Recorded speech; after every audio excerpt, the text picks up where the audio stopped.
హైదరాబాద్ లో largest క్రెడా and non stop property show ఈ నెల 9, 10, 11 తేదీల్లో కొంపల్లిలో. నమస్తే, నేను Keshav. Welcome to Suman TV. ఆంధ్రప్రదేశ్లో కొత్త ప్రభుత్వం కొలువు తీరింది. 2 నెలలు గడుస్తోంది. అమరావతి నిర్మాణానికి సంబంధించి ప్రభుత్వం ఇప్పటికే ఒక డైరెక్షన్ ఇచ్చింది. ఈ నేపథ్యంలోనే జంగిల్ క్లియరెన్స్ పేరుతో అక్కడ ఉన్నటువంటి 24,000 ఎకరాల్లో ముళ్ళ పొదలు, కంప చెట్లతో నిండిపోయినటువంటి అమరావతి భూముల్ని బాగు చేసేటువంటి బాధ్యతని కాంట్రాక్టర్లు చేపట్టారు. ఇప్పుడు ప్రభుత్వం ముందర ఉన్నటువంటి ప్రధానమైన సవాలు ఇప్పటివరకు నిర్మాణం జరిగినటువంటి నిర్మాణాల భవిష్యత్తు ఏంటి, వాటి దృఢ పరీక్షల విషయంలో ప్రభుత్వం ఆచితూచి వ్యవహరించాల్సినటువంటి పరిస్థితి కనిపిస్తుంది. ఈ నేపథ్యంలోనే 2 ఐఐటీలకు సంబంధించి మద్రాస్ ఐఐటి, హైదరాబాద్ ఐఐటి, ఈ 2 ఐఐటీల నుంచి నిపుణుల బృందాన్ని ఆంధ్రప్రదేశ్ ప్రభుత్వం ఆహ్వానించింది. ఇప్పటివరకు నిర్మాణాలు జరిగి 80%, 85% పూర్తయినటువంటి ఆల్ ఇండియా సర్వీసెస్ అధికారుల భవనాలు, అలానే ఎమ్మెల్యే, ఎమ్మెల్సీ క్వార్టర్స్కి సంబంధించినటువంటి నిర్మాణాల దృఢత్వాన్ని పరిశీలించే బాధ్యతని హైదరాబాద్ ఐఐటి టీంకి అప్పగించింది ఆంధ్రప్రదేశ్ ప్రభుత్వం. మరోవైపు రాఫ్ట్ ఫౌండేషన్స్ పేరుతో మనం ఏవైతే magnanimous గ్రాఫిక్స్గా చూస్తున్నామో Andhra Pradesh secretariat buildings, HOD buildings, అలానే ఆంధ్రప్రదేశ్ అసెంబ్లీకి సంబంధించిన శాశ్వత భవనాల నిర్మాణానికి సంబంధించి ఒక రాఫ్ట్ ఫౌండేషన్ని ఆంధ్రప్రదేశ్ ప్రభుత్వం 2019లోనే పూర్తి చేసినటువంటి పరిస్థితి ఉంది. ఎన్నికల తర్వాత ఆ దశతోనే ఆ పనులన్నీ అక్కడితో ఆగిపోయినాయి. ప్రస్తుతం వాటి పరిస్థితి ఎలా ఉంది అనేటువంటి విషయాన్ని ఐఐటి నిపుణుల బృందం పరిశీలించింది.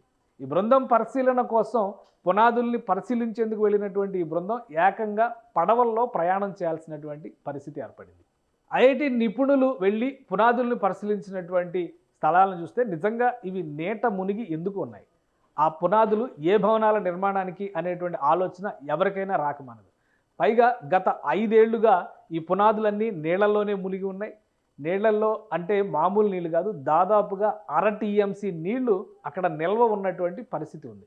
5 ఏళ్ల పాటు భవనాల పునాదులు నీటి పాలైనటువంటి నేపథ్యంలో వీటికి ఉన్నటువంటి దృఢత్వం ఏంటి, ఏ విధంగా వీటిపైన నిర్మాణాలని చేపట్టే అవకాశం ఉంది. ఎందుకంటే ఆంధ్రప్రదేశ్ ప్రభుత్వం హెచ్ఓడి బిల్డింగ్స్ నమూనాలకు సంబంధించి గతంలోనే కొన్ని డిజైన్లను రిలీజ్ చేసింది. ఆ డిజైన్లను పరిశీలించి చూస్తే ఆ పునాదుల మీద 40 నుంచి 46 అంతస్తుల భవనాలు నిర్మించాల్సినటువంటి పరిస్థితి ఉంది. ఈ భవనాలు, ఆ భవనాల భారాన్ని కింద ఉన్నటువంటి పునాదులు మోయగలవా లేవా? అసలు అమరావతి ప్రాంతంలో మత్తడి నేలలు ఉన్నాయనేటువంటి మాట చెబుతున్నటువంటి నేపథ్యంలో బురద నేలల్లో భారీ నిర్మాణాలు సాధ్యమా కాదా అనేటువంటి అనుమానం ప్రతి ఒక్కరిలో వచ్చింది. అయితే ఇది సాధ్యమే అనేటువంటి మాట ఏపీసీఆర్డీఏ చెబుతుంది. ఏ విధంగా అనేది ఒకసారి విశ్లేషించేటువంటి ప్రయత్నం చేద్దాం. అమరావతిలో నిర్మాణాలకు సంబంధించి ప్రధానమైనటువంటి నమూనాగా రాష్ట్ర ప్రభుత్వం గతంలో రిలీజ్ చేసింది హెచ్ఓడి భవనాలకు సంబంధించినటువంటి ఈ నమూనాలు. అంటే హెడ్ ఆఫ్ ద డిపార్ట్మెంట్స్, ప్రభుత్వ శాఖలకు సంబంధించినటువంటి విభాగాధిపతులు కొలువుదీరేటువంటి భవనాలు ఇవి. దాదాపు 40 నుంచి 46 అంతస్తులతో ఈ టవర్లని ఏపీ సర్కార్ డిజైన్ చేసింది. ఈ పక్కనే ఉన్నటువంటి నమూనా ఇది ఆంధ్రప్రదేశ్ అసెంబ్లీ భవనం. ఇక్కడే ఆంధ్రప్రదేశ్ అసెంబ్లీ శాసన మండలి నడుస్తుంది. దానికి చుట్టూ కూడా ఈ సెక్రటేరియట్ హెచ్ఓడి భవనాల నమూనాలు నిర్మించేందుకు కావాల్సినటువంటి పునాదుల్ని రాఫ్ట్ ఫౌండేషన్స్ పేరుతో అప్పుడే పూర్తి చేసింది. అసలు ఈ రాఫ్ట్ ఫౌండేషన్ అంటే ఏంటి, ఏ విధంగా నిర్మాణం చేస్తారు, ఒకసారి విశ్లేషించేటువంటి ప్రయత్నం చేద్దాం. ఈ నిర్మాణాలకి సంబంధించి ప్రభుత్వం అనుసరించాల్సిన, అంటే ఇంజనీరింగ్ నిపుణులు సూచించినటువంటి టెక్నాలజీ పరంగా చూస్తే రాఫ్ట్ ఫౌండేషన్, రాఫ్ట్ అంటే ఒక తెప్పలాగా, అంటే భూమి లోపల కనీసం 50 మీటర్ల పైగా లోతులో తవ్వినటువంటి పునాది గోతుల్లో ఒక రాఫ్ట్ని నిర్మించేటువంటి ప్రణాళిక అనమాట. రాఫ్ట్ అనేటువంటి ప్రణాళిక ఈ విధంగా విస్తరించినటువంటి ఏనుగు పాదం తరహాలో ఉంటుంది. దానిపైన బలమైనటువంటి ఉక్కు కడ్డీలతో నిర్మించేటువంటి చట్రం, అలానే దాంతోపాటు కాంక్రీట్ బేస్మెంట్ నిర్మాణం, వీటిపైన ఈ నిర్మాణానికి సంబంధించినటువంటి పిల్లర్స్ పైకి లేపేటువంటి అవకాశం ఉంటుంది. సహజంగా మామూలు నిర్మాణాలకు చేసేటువంటి ప్రక్రియ ఏంటంటే 4 వైపులా కూడా పిల్లర్లు నిర్మించడం ద్వారానే నిర్మాణాన్ని పైకి తీసుకెళ్లేటువంటి అవకాశం ఉంటుంది. కానీ ఈ మోడల్లో మాత్రం పూర్తిగా రాఫ్ట్ ఫౌండేషన్ తరహాలో నిర్మించాలనేటువంటి నిర్ణయం ఆంధ్రప్రదేశ్ ప్రభుత్వం తీసుకుంది. అది నిర్మాణ పరంగా ఎటువంటి మెలకువలతో నిర్మిస్తారో అది కూడా ఒకసారి పరిశీలిద్దాం. రాఫ్ట్ ఫౌండేషన్కి సంబంధించినటువంటి నమూనా ఇది. చుట్టుపక్కల చూస్తున్నటువంటి ఈ 1, 2, 3, 4 అనేటువంటి నంబర్స్ అన్నీ కూడా టవర్లు, హెచ్ఓడి టవర్లు, ప్రభుత్వం ఏవైతే హెచ్ఓడి టవర్లు అని చెప్పిందో ఆ టవర్లకు సంబంధించినటువంటి నిర్మాణాలు ఈ ప్రాంతాల్లో వస్తాయి. సో వాటికి సంబంధించినటువంటి నంబర్స్ ఇక్కడ ఈ ప్లాన్లో చూపించారు. అలానే ఇక్కడ చూపిస్తున్నది సెక్రటేరియట్ నిర్మాణానికి సంబంధించినటువంటి నమూనా. సెక్రటేరియట్ నిర్మాణంలో కూడా ఇదే తరహా నమూనాని ఉపయోగించడానికి ఇంజనీర్లు సూచించారు. షాపూర్జీ, పల్లోంజీ లాంటి భారీ సంస్థలు దీనికి సంబంధించిన నిర్మాణాల కాంట్రాక్ట్ని చేజిక్కించుకున్నాయి. టెక్నాలజీ పరంగా ఇందులో ఉన్నటువంటి వైబిలిటీని ఒకసారి మనం పరిశీలిద్దాం.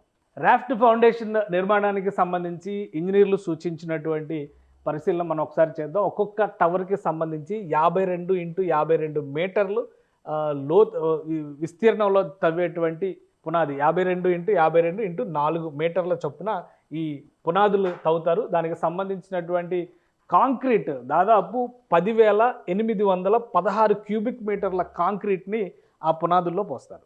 అంటే ఒక భారీ ఏనుగు పాదం తరహా నిర్మాణం పునాదుల్లో తయారవుతుందనేది ఇంజనీర్లు చెప్పినటువంటి మాట. అలానే total quantity of reinforcement steel 1250 million టన్నుల స్టీల్ని ఇక్కడ ఉపయోగిస్తారు. అలానే కాంక్రీట్ని ఏ విధంగా రీప్లేస్ చేయాలి, దీనికి సంబంధించినటువంటి టెక్నాలజీ, దాని నమూనాలను కూడా ఇంజనీర్లు విశ్లేషించేటువంటి ప్రయత్నం చేశారు. ఈ తరహాలో చేసేందుకే గత ప్రభుత్వం అంటే 2018-19 చివరిలో ఎన్నికల ముందర జరిగినటువంటి ప్రణాళికల్లో ప్రభుత్వం పగలు రాత్రి నిర్మాణాలు చేసేటువంటి పరిస్థితి చేసింది. ఎందుకంటే ఒక్కసారి బేస్మెంట్ నిర్మాణం ఈ తరహాలో ఒక గొయ్యి తవ్విన తర్వాత ఈ తరహాలో రాఫ్ట్ రీఇన్ఫోర్స్మెంట్ చేసిన తర్వాత చుట్టుపక్కల షట్టరింగ్ చేస్తారు. అలానే భూమి లోపల నుంచి నీరు పైకి ఉబికి రాకుండా ఉండడం కోసం వాటర్ ప్రూఫింగ్ కూడా దీనికి చేస్తారు. అదే తరహాలో కాంక్రీట్ సంబంధించి 12 గంటల్లో బేస్మెంట్ అంటే మొత్తం 72 గంటల్లో ఒకేసారి ఈ బేస్మెంట్లో కాంక్రీట్ ఫిల్ చేయాల్సినటువంటి అవసరం ఉంటుంది. ఆ రోజు జరిగినటువంటి నిర్మాణాలు అంటే 2018 చివరిలో జరిగినటువంటి ఈ నిర్మాణానికి సంబంధించి ఆంధ్రప్రదేశ్ ప్రభుత్వం గిన్నిస్ బుక్ ఆఫ్ వరల్డ్ రికార్డ్స్లో కూడా రికార్డు నమోదు చేసింది. పెద్ద ఎత్తున ఈ కాంక్రీట్ రీఇన్ఫోర్స్మెంట్ బ్లాక్లు తయారు చేసినటువంటి ఘనత అప్పటి ఏపీ సర్కార్కి దక్కినటువంటి పరిస్థితి ఉంది. సో ఇదే తరహాలో బేస్మెంట్ నిర్మాణం పూర్తయిన తర్వాత గోడల నిర్మాణం ఎలా జరుగుతుందంటే ఇప్పుడు మేవాన్ టెక్నాలజీ పేరుతో కొత్తగా సింగపూర్, మలేషియాలో ఉపయోగిస్తున్నటువంటి టెక్నాలజీని ఇందులో అమలు చేయాలనేటువంటి నిర్ణయానికి అప్పటి రాష్ట్ర ప్రభుత్వం వచ్చింది. ఆ నమూనాను ఉపయోగించడం ద్వారా గోడల నిర్మాణాన్ని ఉక్కు ఫ్రేముల సహకారంతో చేయాలనేటువంటి ప్రణాళికని ఇందులో ఇంజనీర్లు పొందుపరిచారు. దానికి కావాల్సినటువంటి ప్రణాళికను కూడా రూపొందించారు. అలానే ఒక్కొక్క ఫ్లోర్ నిర్మాణానికి 9 నుంచి 10 రోజులు పడుతుందనేటువంటి అంచనా వేశారు. బేస్మెంట్ కంప్లీట్ అయిన తర్వాత ఫ్లోర్ల నిర్మాణం శరవేగంగా జరగడానికి అవకాశం ఉంటుంది. ఆ తర్వాత ఒక్కొక్క ఫ్లోర్ని ఈ విధంగా కాంక్రీట్ ఫిల్ చేసుకుంటూ గోడలన్నీ కూడా కాంక్రీట్తోనే తయారవుతాయి. ఇక్కడ ఎక్కడా కూడా ఇటుక రాతి నిర్మాణాలు ఉండవు. దానికి ప్రత్యామ్నాయంగా కాంక్రీట్ గోడలతో జరిగేటువంటి స్ట్రక్చరు, దానికి సమాంతరంగా ఇనుప ఫ్రేములతో వేసేటువంటి బేస్మెంటు, దాని ఆధారంగానే హెచ్ఓడి టవర్ల నిర్మాణానికి సంబంధించినటువంటి ప్రణాళికని అప్పటి ఆంధ్రప్రదేశ్ ప్రభుత్వం నిర్ణయించింది. అయితే గత 5 ఏళ్లుగా ఈ పనులు ఆగిపోవడం, కేవలం బేస్మెంట్లో తవ్వినటువంటి చోట మాత్రమే నిర్మాణం పూర్తి కావడం, పునాదుల ప్రక్రియ పూర్తి కావడం, ఇప్పుడు అది మొత్తం కూడా 5 ఏళ్లుగా నీళ్లలో నాని ఉండడం వల్ల దాని సామర్థ్యం, దృఢత్వం పైన అనేక అనుమానాలు వ్యక్తమవుతున్నాయి. ఈ ప్రాంతం మొత్తాన్ని కూడా పరిశీలించిన తర్వాత ఈ డయాగ్రిడ్ టెక్నాలజీ ఉపయోగించడం ద్వారా బేస్మెంట్కి దీనికి ఈ రూపంలో విస్తరణ రూపం ఇస్తారు. ఇక్కడ ఎక్కువ శాతం ఉక్కుని కూడా ఉపయోగించడానికి ఈ నిర్మాణంలో ప్రణాళిక చేశారు. సో ఇంత భారీ స్థాయిలో ఉక్కు నిర్మాణం అనేది ఉక్కుని ఇందులో మిళితం చేస్తున్నటువంటి నేపథ్యంలో ఇది కింద ఉన్నటువంటి పునాదులు ఈ పైన ఉన్నటువంటి భారీ నిర్మాణాలని నిలపగలవా లేవా అనేది ఒక ప్రధానమైనటువంటి సందేహం. ప్రస్తుతం పడవల్లో ఐఐటి బృందాలు వెళ్ళి పరిశీలించినటువంటి నేపథ్యంలో ఆ నీళ్లలో నానినటువంటి నిర్మాణాలు ఎంతవరకు ఈ కొత్త నిర్మాణాలని అంటే 40 అంతస్తుల్లో వచ్చేటువంటి నిర్మాణాలను ఎంతవరకు కాయగలవు అనేది ఒక ప్రధానమైనటువంటి సందేహంగా మారింది. మిగతా ఐఏఎస్, ఐపీఎస్లకు సంబంధించినటువంటి ఆల్ ఇండియా సర్వీస్ భవనాలు, అలానే ఎమ్మెల్యే, ఎమ్మెల్సీ క్వార్టర్స్కి సంబంధించినటువంటి భవనాలపైన ఒక స్పష్టత వచ్చింది. తర్వాత తదుపరి చర్యలు తీసుకోవడానికి అంటే 2-3 రోజుల్లో దానికి సంబంధించినటువంటి నివేదికని హైదరాబాద్ ఐఐటి బృందం ఇవ్వబోతుంది. దానికి అనుగుణంగా చర్యలు తీసుకోవడానికి రాష్ట్ర ప్రభుత్వం కూడా సన్నద్ధమవుతుంది. అందుకనే అక్కడ ఉన్నటువంటి జంగిల్ క్లియరెన్స్ పనులు కూడా మొదలుపెట్టారు. కానీ ఈ నిర్మాణాలకు సంబంధించి మాత్రం పునాదులు 5 ఏళ్లుగా నాని ఉన్నటువంటి నేపథ్యంలో కొన్ని పరీక్షలు, సాంకేతిక పరంగా కొన్ని పరీక్షలు నిర్వహించాల్సినటువంటి అవసరం ఉందని ఐఐటి చెన్నై బృందం అభిప్రాయపడింది. ఇప్పుడు ఆ టెస్టులు చేసిన తర్వాత వాటి ఫలితాల ఆధారంగానే నిర్మాణం విషయంలో ఎలా ముందుకు వెళ్ళాలి అనేటువంటి అభిప్రాయాన్ని వ్యక్తపరిచేటువంటి అవకాశం ఉంది. కానీ కీలకమైనటువంటి హెచ్ఓడి భవనాలు, సెక్రటేరియట్ భవనాలు అన్నిటికీ సంబంధించినటువంటి పునాదులు కావడంతో అత్యంత జాగ్రత్త తీసుకోక తప్పనిసరి పరిస్థితిని ఆంధ్రప్రదేశ్ మున్సిపల్ శాఖ మంత్రి నారాయణ ఆల్రెడీ ప్రకటించారు. నిపుణుల బృందం ఏ విధంగా చెప్తే ఆ విధంగా. ఎందుకంటే పోలవరం నిర్మాణం విషయంలో కూడా డయాఫ్రమ్ వాల్కి సంబంధించి యూ యాంగిల్లో అదనపు నిర్మాణం చేస్తే డయాఫ్రమ్ వాల్ పాతదాన్నే కొనసాగించవచ్చు అని మొదట అనుకున్నారు. కానీ అక్కడ దృఢత్వ పరీక్షలు నిర్వహించిన తర్వాత కొత్త డయాఫ్రమ్ వాల్ నిర్మించాల్సిన అవసరం ఉందని విదేశీ నిపుణుల బృందం కూడా చెప్పింది. ఆ దిశగా రాష్ట్ర ప్రభుత్వం అడుగులు వేస్తుంది. అమరావతి పునాదులకు సంబంధించి వచ్చినటువంటి సమస్య విషయంలో కూడా నిపుణుల బృందం ఏ విధమైనటువంటి డైరెక్షన్ ఇస్తే ఆ డైరెక్షన్లోనే పనిచేయాలని రాష్ట్ర ప్రభుత్వం ఆశిస్తోంది. నిపుణుల బృందం ఇచ్చేటువంటి సూచనల మేరకు ఈ హెచ్ఓడి భవనాల నిర్మాణానికి సంబంధించి ఒక నిర్ణయాన్ని రాష్ట్ర ప్రభుత్వం తీసుకునేటువంటి అవకాశం ఉంది. తుది రూపం వచ్చిన తర్వాత ఈ నిర్మాణంలో గ్రాఫిక్స్లో చూపించిన విధంగా చూస్తే కనుక తుది రూపం వచ్చిన తర్వాత ఈ నిర్మాణాలు ఈ విధంగా మారతాయనేటువంటి ఒక ఆలోచన ప్రణాళికని రాష్ట్ర ప్రభుత్వం చేసింది.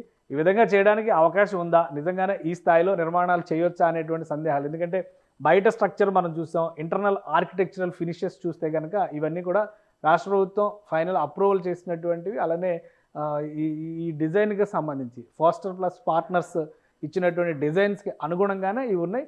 సీఎంఓకి సంబంధించినటువంటి నిర్మాణాలని కూడా ఇందులోనే కంక్లూడ్ చేసేటువంటి అవకాశాలు ఎక్కువగా ఉన్నాయి. అలానే ఈ హెచ్ఓడిస్ భవనాలు అన్నీ కూడా ఒక యూనిక్ నేచర్తో ఉండేలాగా రాష్ట్ర ప్రభుత్వం డిజైన్ చేసింది. ఒకవేళ ఇది గ్రాఫిక్స్లో పాసిబిలిటీ కాకపోవచ్చు అనే ఒక సందేహం ఉన్న వాళ్ళకి, గ్రాఫిక్స్లో చూసినంత అందంగా అది ఉండకపోవచ్చు అనే సందేహం ఉన్న వాళ్ళకి ప్రస్తుతం ఇది వెలగపూడి సెక్రటేరియట్ నిర్మాణం. ఇక్కడి నుంచే రాష్ట్ర ప్రభుత్వం అంటే గత ప్రభుత్వం ప్లస్ ఇప్పుడు ఉన్నటువంటి ప్రభుత్వం, చంద్రబాబు నాయుడు గతంలో నిర్వహించినటువంటి ప్రభుత్వం కూడా ఇక్కడి నుంచే నిర్వహణ చేసింది. ఇది అసెంబ్లీ భవనం, ఇవన్నీ కూడా సెక్రటేరియట్ బిల్డింగ్స్. సో వెలగపూడి సెక్రటేరియట్ని గ్రాఫిక్స్లో మనం ఎలా అయితే చూసామో అదేవిధంగా రియాలిటీలో కూడా అప్పుడు ప్రభుత్వం తీసుకురాగలిగింది. కాబట్టి ప్రస్తుతం చెబుతున్నటువంటి వాదనల ప్రకారం మాస్టర్ ప్లాన్కి అనుగుణంగా కనుక నిర్మాణాలు చేపడితే ఖచ్చితంగా వాటిని రియాలిటీలోకి తీసుకురాగలం అనేటువంటి ధీమాతో రాష్ట్ర ప్రభుత్వం ఉంది. అయితే పునాదుల్లో ఉండేటువంటి బలానికి అనుగుణంగానే ఈ నిర్ణయం తీసుకోవడానికి అవకాశం ఉంటుంది. ఒకవేళ పునాదులు బలహీనంగా ఉన్నటువంటి పక్షంలో ఆ నిర్మాణాల విషయంలో మరొకసారి ఆలోచన చేయాల్సి ఉంటుంది. రాబోయేటువంటి రోజుల్లో ప్రధానంగా ప్రణాళికని అమలు చేసేటువంటి క్రమంలో రాష్ట్ర ప్రభుత్వం కనుక మరొకసారి ఈ పునాదులకు సంబంధించినటువంటి ఒకవేళ బేస్మెంట్లో అంతవరకు 40 నుంచి 46 అంతస్తుల నిర్మాణం వరకు చేయడానికి కనుక అవకాశం లేదు అనేటువంటి మాట నిపుణుల నుంచి వస్తే ప్రత్యామ్నాయంగా ఏం చేయాలనేటువంటి ఆలోచన కూడా రాష్ట్ర ప్రభుత్వం చేస్తున్నట్టుగా తెలుస్తుంది. ఐఐటి చెన్నై బృందం ఎటువంటి నివేదికను ఇవ్వబోతుంది, ఆ నివేదిక ఆధారంగానే ఫైనల్ డెసిషన్ తీసుకోవాలని రాష్ట్ర ప్రభుత్వం భావిస్తోంది. పునాదులకి సంబంధించినటువంటి సామర్థ్య పరీక్షలు పూర్తయిన తర్వాత పూర్తిగా, ఎందుకంటే ఆల్మోస్ట్ 1/2 TMC నీళ్లు ఈ పునాదుల గోతుల్లోనే స్టోరేజ్ అయి ఉన్నట్టుగా రాష్ట్ర ప్రభుత్వం అధికారులు చెబుతున్నారు. సో ఈ నీళ్ళన్నీ కూడా క్లియర్ చేసిన తర్వాత పరీక్షలు పూర్తి చేసి ఆ తర్వాత ఐఐటి బృందం నివేదిక ఇస్తుంది. ఆ తర్వాతే అమరావతిలో యథాతథ స్థితిలో అంటే అదే పునాదుల పైన తాజాగా నిర్మాణాలు చేపట్టవచ్చా లేదా అనేటువంటి అంశానికి సంబంధించి రాష్ట్ర ప్రభుత్వం ఒక క్లారిటీ తీసుకునేటువంటి అవకాశం ఉంది. అయితే గతంలోనే పునాదుల కోసం 100 కోట్ల రూపాయలు ఖర్చు అయినటువంటి పరిస్థితి ఉంది. మళ్ళీ పునాదులు కనుక నాసిరకంగా మారాయి, నీటిలో నానడం వలన అనేటువంటి నివేదిక వస్తే ఏం చేయాలనేటువంటి అంశం పైన కూడా రాష్ట్ర ప్రభుత్వం ప్రత్యేకంగా దృష్టి పెట్టినట్టుగా తెలుస్తుంది. సో ఈ అంశాలన్నిటిపైన ఒక కన్క్లూజన్ రావాలంటే కనీసం ఒక వారం రోజులు ఆగాల్సినటువంటి పరిస్థితి ఉంది. నిపుణుల నివేదిక వచ్చిన వెంటనే రాష్ట్ర ప్రభుత్వం ముందడుగు వేయడానికి కావాల్సినటువంటి ప్రణాళికని, కార్యాచరణని సిద్ధం చేసేటువంటి అవకాశం స్పష్టంగా కనిపిస్తోంది. సుమన్ టీవీలో మీ పర్సనల్ అండ్ బిజినెస్ ప్రమోషన్స్ కోసం కింది నెంబర్కి కాంటాక్ట్ చేయండి.